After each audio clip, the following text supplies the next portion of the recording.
Nesse momento a gente tem que visualizar posições relativas que teremos entre uma reta e uma circunferência. O que pode acontecer entre as duas?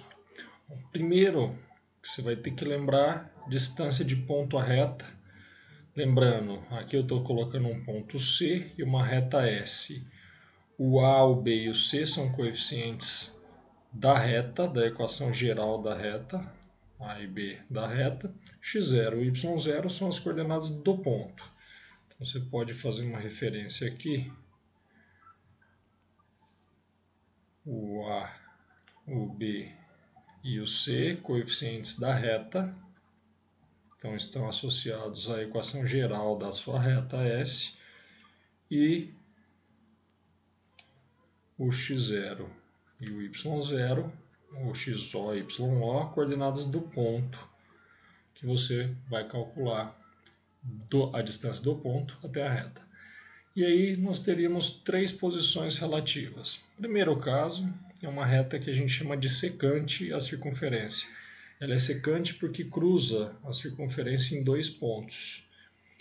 E o que determina que ela é secante é que a distância do centro até a reta é menos do que o raio da circunferência.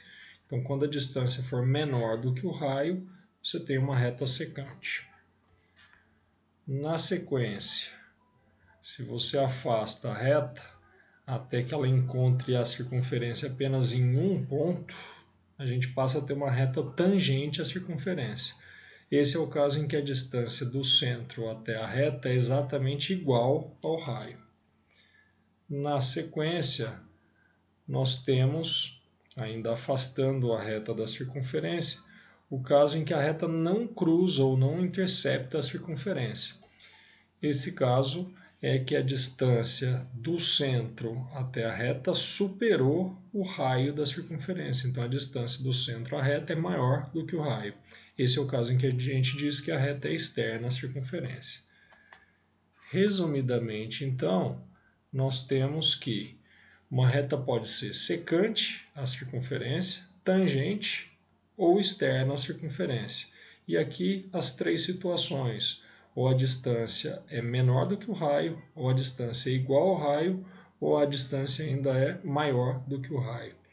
Uma outra maneira de perceber tem a ver com os pontos de interseção ou as soluções que você teria se você igualasse as equações da reta e da circunferência. Então, vou fazer uma anotação aqui, que no caso de ser secante, há dois pontos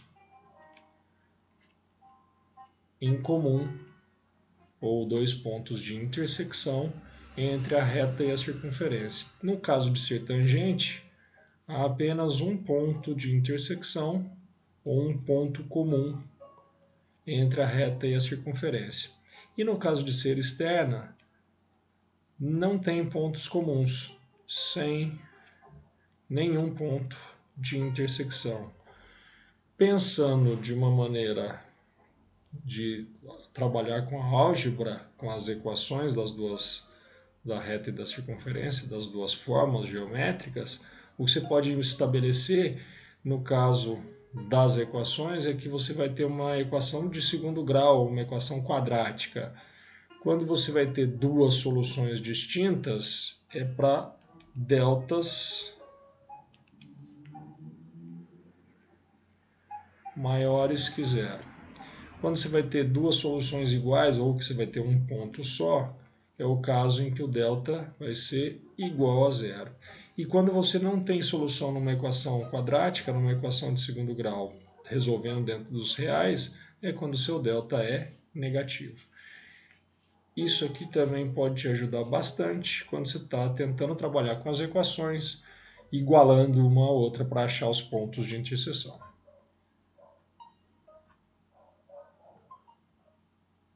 É isso.